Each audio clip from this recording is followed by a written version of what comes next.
আসসালামু আলাইকুম, সবাই কেমন আছেন? আশা করছি আল্লাহর রহমতে ভালো আছেন। আমিও ভালো আছি মোটামুটি, আলহামদুলিল্লাহ। অনেকদিন পর অসুস্থ ছিলাম, তাই ভিডিও দিতে পারি না। আজকে একটা ভিডিও নিয়ে আসলাম, নতুন বাজার করলাম আজকে।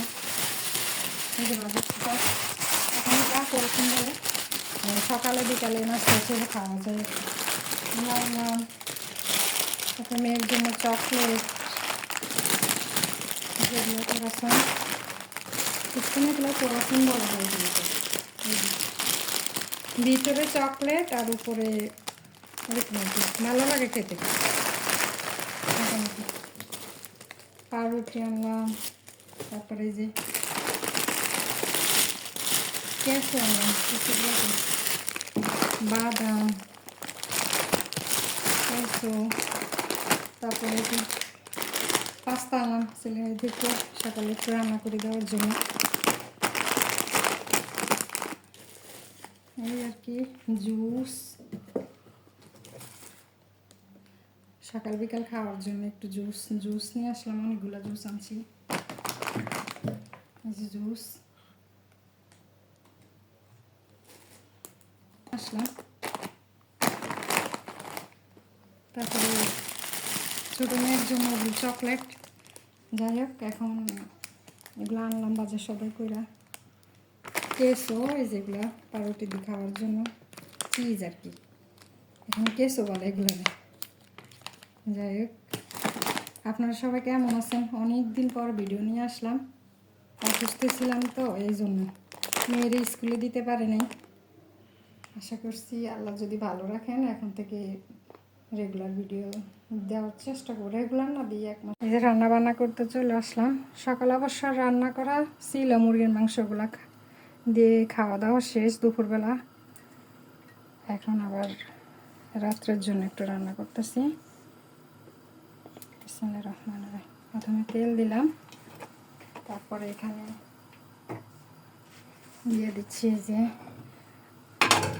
আমার কাঁচামরিচটা শেষ, সেজন্য 3-4টা ফ্রোজেন করা ছিল, ওগুলো কাইটা নিছি। আর এখানে পেঁয়াজ টমেটো দিয়ে দিলাম।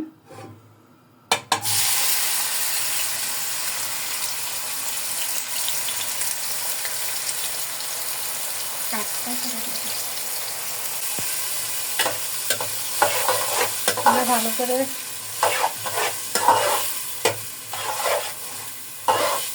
গেলে তারপরে এখানে দিয়ে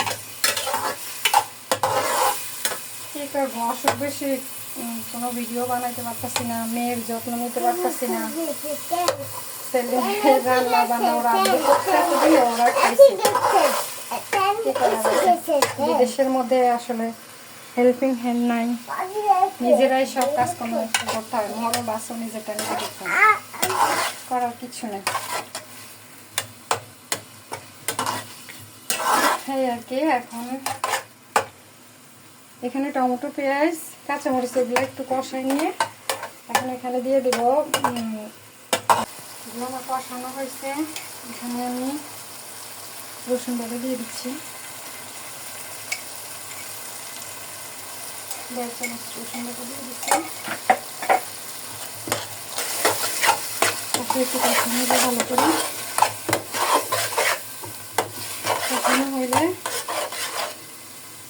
এই যে হয়েছে, কষানো হচ্ছে মোটামুটি। এখন আমি এখানে দিয়ে দেবো এই যে হলুদের গুঁড়া,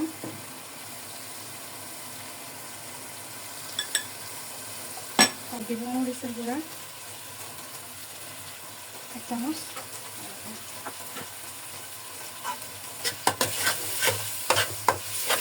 ধনিয়া গুঁড়া তো লাগবে না, ধনিয়া গুঁড়া দিব না।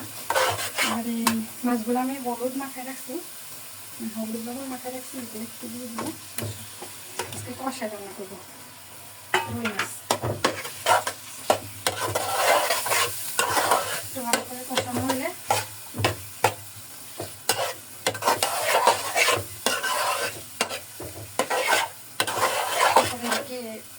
মাছগুলো উঠায় তরকারিগুলো এগুলো কষায়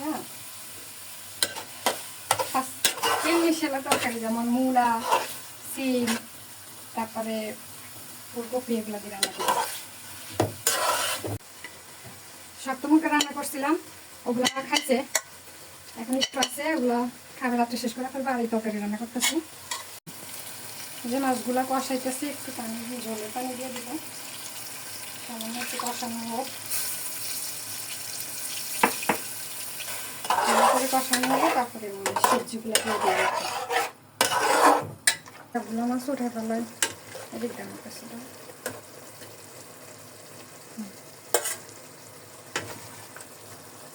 উঠে ফেলছি মূলা, সিম, কাঁচকলা, এগুলো সবগুলো একসাথে রান্না করে রাখতেছি। ফুলকপি এগুলো একসাথে রান্না করবো, এটা বেশ ভালো লাগে। খেয়ে দেখবেন এভাবে।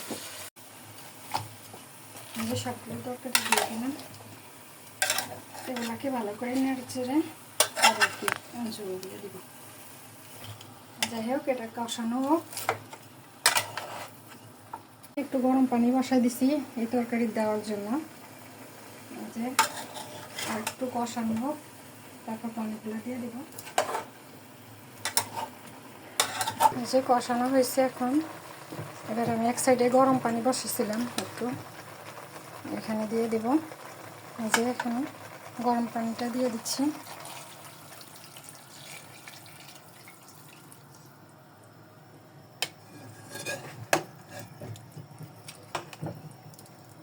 আমার তরকারিটা ভালো করে কষানো হয়েছে। এখন আমি এখানে মাছগুলা, কষানো মাছগুলো আবার দিয়ে দিচ্ছি। কষানো মাছ দেওয়ার পরে এরপরে আমি এখানে ধনিয়া পাতা দিয়ে দিব একটু।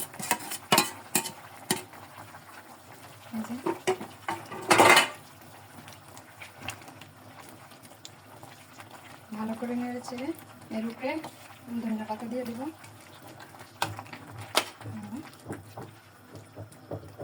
সিম, ফুলকপি একসাথে সাথে একটা মূলাও দিয়ে দিছি আর কি।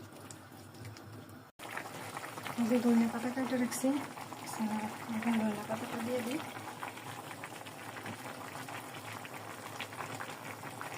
যাই হোক, এই যে আমার তরকারি প্রায় রান্না শেষ। সবাই অনেক বেশি ভালো থাকবেন, সবাই সবার জন্য দোয়া করবেন, আমিও সবার জন্য দোয়া করি।